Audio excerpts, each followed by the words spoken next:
C'est une vieille phrase de militaire, des mots qui s'échangent dans les casernes, dans les états-majors, parfois même sur les lignes de front.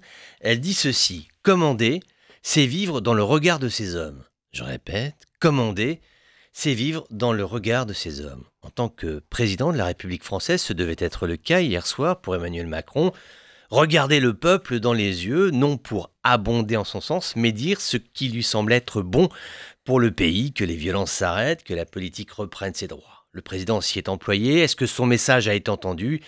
Il faudra attendre certainement quelques jours de maturation pour savoir si, au-delà du déclaratoire de la journée, savoir si oui ou non le peuple renoue ou pas son contrat de confiance. Une singularité a été exprimée lors des manifestations des dernières semaines, c'est la relation aussi filiale que détériorée entre les Français et leur président. Un paramètre subjectif, somme toute versatile, car souviens-toi de l'engouement d'élection du président Macron il y a 18 mois.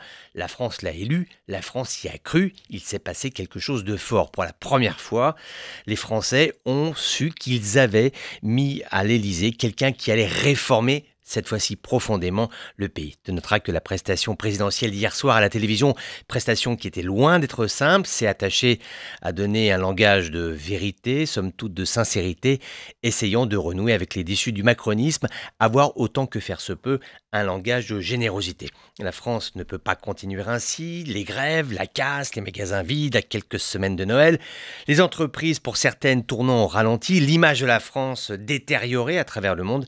L'addition est trop douloureuse. Il ne faut pas se voiler la face, ça coûte des millions d'euros. Est-ce que la France a l'argent? Oui, si elle emprunte.